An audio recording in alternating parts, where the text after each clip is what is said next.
Oke, masih bersama TV Kita Indonesia. Baik, pada video kali ini kita akan membahas bagaimana cara membaca peta dan menginterpretasikannya.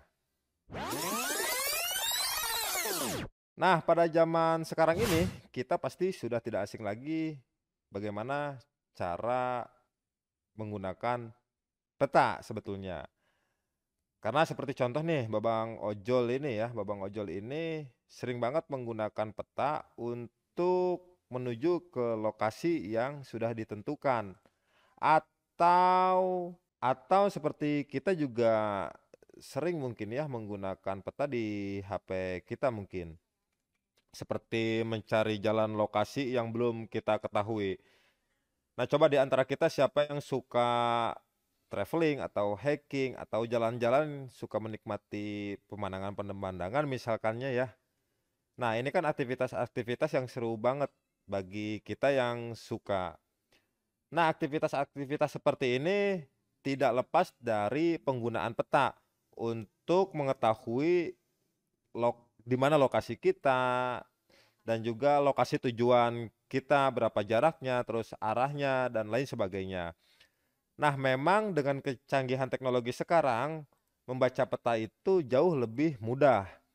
Berbagai aplikasi langsung memberitahukan jarak, lama perjalanan, atau sebagainya. Tapi bagaimana pas lagi hiking, GPS kita mati atau tidak ada sinyal di HP atau HP-nya malah mati. Nah, kita bisa menggunakan peta biasa. Untuk itu, kita harus tahu bagaimana caranya membaca peta dengan baik. Tahu cara membaca peta merupakan keahlian praktis yang sebaiknya kita miliki. Dan dalam ilmu geografi dibutuhkan pemahaman tentang membaca dan menginterpretasikan peta. Oke, membaca peta sendiri itu didefinisikan sebagai aktivitas atau proses dalam memahami bentuk penggambaran yang terdapat pada sisi muka peta, seperti relief, perairan, vegetasi, hasil budaya, serta ciri khas lainnya yang digambarkan dalam bentuk simbol-simbol. Nah, dengan begitu untuk membaca sebuah peta, kita harus paham dulu sama simbol-simbol yang ada di peta, terutama informasinya. Contohnya seperti ini. Di sini ada peta wilayah Bali. Apa informasi pertama yang kita pahami? Yang pertama adalah judulnya dulu. Ini adalah peta wilayah Bali. Kemudian kita bisa juga memperhatikan skalanya berapa. Nah, kemudian ada legenda, ini memuat simbol-simbol yang ada di dalam peta berikut dengan keterangan-keterangannya. Misalkan kalau ada simbol seperti ini itu adalah pura yang ada di Bali. Kemudian kalau garis warna biru seperti ini berarti sungai. Seperti ini. Nah, apalagi ya yang bisa kita dapatkan informasinya di muka peta? Itu bisa sumber petanya atau tahun petanya itu dibuatnya kapan. Ada satu lagi arah mata angin dan juga nih insert ya. Nah, insert ini kita sudah belajar di kelas 10. Ini adalah gambaran lebih luas dari lokasi yang ada peta utama. Nah, dari membaca peta itu kita bisa dapetin unsur-unsur geografis. Apa aja? Ada 5. Yang pertama adalah kenampakan pokok. Nah, ini adalah kenampakan alam yang ada di peta. Kedua, jarak. Yang ketiga, arah. Terus ada lokasi dan juga ketinggian. Nah, biar paham unsur geografis ini, kita bisa lanjut membaca peta yaitu ke tahap selanjutnya. Yaitu dengan cara menginterpretasikan atau menafsirkannya. Seperti contoh yang pertama ini ada kenampakan pokok atau kenampakan alam. Ini kita bisa menginterpretasi dari simbolnya. Contoh, kita lihat dari peta Bali tadi. Ini adalah Gunung Lesung. Sedangkan wilayah di mana gunung ini adalah daerah Kabupaten Buleleng yang ada di Bali. Nah, jadi kita bisa menginterpretasikan kalau gunung itu di wilayah Buleleng. Lalu yang kemudian adalah jarak. Dalam menginterpretasikan jarak pada peta itu kita bisa menggunakan penggaris. Caranya seperti ini. Kita bisa mengukur jarak seperti ini dengan menggunakan penggaris. Dari titik yang pertama kita ukur menggunakan penggaris kepada titik yang kedua. Nah, jadi menghubungkan kedua titik penggaris. Nah, contoh misalkan seperti ini. Kita mau mengukur jarak dari Jakarta ke Bogor. Pada petanya kita langsung saja tarik garis lurus yang menghubungkan kota Jakarta dengan Bogor. Nah, kemudian kita ukur jaraknya berapa dengan penggaris. Kalau misalkan aja kita ukur jarak antara Jakarta dan Bogor itu adalah pada peta ini 10 cm. Nah, ini baru jarak pada petanya saja.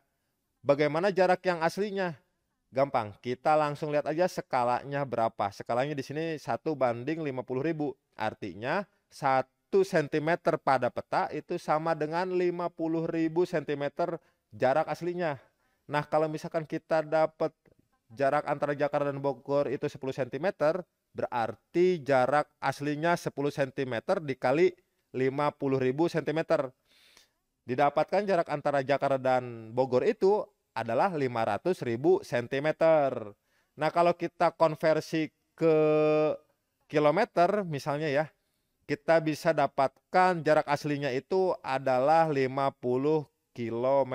Jadi dapat ya, jarak antara Jakarta dan Bogor itu adalah 50 km. Ini contohnya ya. Oke, selanjutnya unsur geografi itu adalah arah. Kita membaca peta itu harus menjaga posisi peta itu harus mengarah utaranya itu harus mengarah ke utara.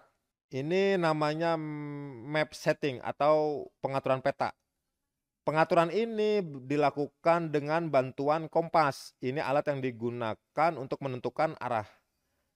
Penentuan arah pada peta bisa kita lakukan dengan dua metode. Ada yang disebut metode bearing dan metode azimut. Yang pertama metode bearing dulu nih. Metode bearing ini adalah penentuan arah pada peta itu berdasarkan arah utara dan selatan.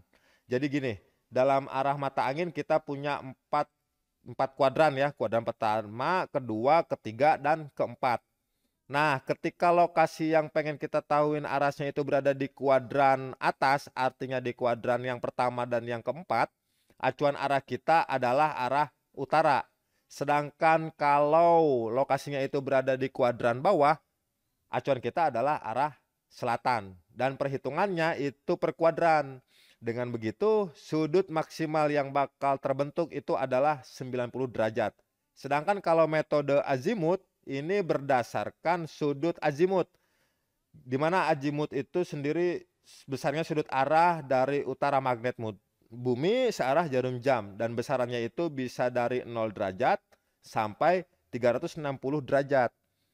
Nah, kalau azimut ini searah jarum jam, tapi kalau metode bearing itu bisa aja searah atau berlawanan arah jarum jam. Jadi bisa dari sini ke sini atau dari sini ke sini. Biar lebih paham kita coba contohnya. Contohnya misalkan kita mau ngukur arah kota Depok dengan Bekasi pakai metode bearing. Ingat kalau metode bearing ini berdasarkan arah utara dan selatan. Jadi kita bikin arah mata anginnya dulu yang berpusat di Depok. Karena kita mau tahu arah Depok ke Bekasi. Misalkan kita tarik garis lurus, ini misalkan garis arah utara di atas ya, pasti di atas, dan ini selatan di bawah, pusatnya di Depok. Dan kita bikin lagi garis untuk arah barat dan timur, masih tetap berpusat di Depok. Oke, ini barat dan ini timur. Selanjutnya kita tarik garis lagi dari kota Depok ke arah Bekasi. Nah, dengan begitu kita dapat nih sudut yang terbentuk dari garis utara dan garis yang menghubungkan antara kota Depok dan kota Bekasi. Ini misalkan ini ya, sudut ini itu adalah alfa derajat. Arah kota Depok menuju Bekasi itu besarannya alfa derajat. Dan selanjutnya apa? Selanjutnya kita ukur sudut itu berapa. Misalkan ini ya, setelah kita ukur menggunakan busur, alfa itu 48 derajat misalkan. Jadi untuk menulis arah kota Depok menuju Bekasi itu menulisnya seperti ini. U 48 derajat T menuju timur. gitu ya. Artinya kalau kota Bekasi jika dilihat dari kota Depok itu arahnya 48 derajat dari utara menuju timur. Lalu yang kedua, metode azimut. Kalau metode ini berdasarkan sudut azimut dari 0 sampai 360 derajat. Nah, cara pertamanya hampir sama.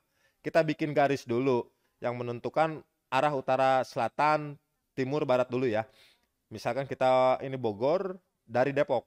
Bogor dari Depok ya. Kita ukur dulu garis, kita bikin dulu garis utaranya, selatan, kemudian garis barat dan timurnya juga. Ini barat dan ini timur. Nah, selanjutnya kita bikin garis menghubungkan kota Depok dan Bogor. Nah, ini hampir berapa ya ini ya? Kita coba ya. Nah, seperti ini ya. Lalu berapa sudut yang terbentuk dari utara? Kalau mau metode azimut ini dimulai dari utara searah jarum jam. Artinya kita ngitung sudut dari garis utara sampai garis yang menghubungkan kota Depok dan Bogor ini. Nah, kalau untuk dua kuadran ini aja, ini adalah 180 derajat. Nah, ditambah sudut yang terbentuk dari garis penghubung antara Depok dan Bogor. Anggap saja kita ada penambahan misalkan 4 derajat lah ya kita tambah. Berarti 180 derajat ditambah 4 derajat bisa kita bilang kalau arah Bogor jika dilihat dari Depok itu 184 derajat dan hasil ini itu bakal beda kalau kita menggunakan metode bearing ya. Kalau kita menggunakan metode bearing itu berdasarkan arah utara dan selatan aja. Karena ini ada di kuadran ketiga antara selatan dan barat. Kalau di metode bearing ini beda. Jadi yang diukur dari ini aja nih. Dari garis selatan sampai garis yang menghubungkan kota Depok dan Bogor. Ini 4 derajat. 4 derajat. Berarti kita nulisnya kalau pakai metode bearing ini S 4 derajat B. Ini kalau metode bearing. Artinya apa? Artinya kota Bogor jika dilihat dari Depok itu arahnya 4 derajat dari selatan menuju barat. Jadi begitu ya. Bedanya metode azimut dan metode bearing. Oke, di video ini kita sudah belajar bagaimana caranya membaca peta dan menginterpretasikannya. Kita sudah belajar gimana menghitung jaraknya, bagaimana menentukan arah. Kita bisa menggunakan metode bearing dan metode azimut.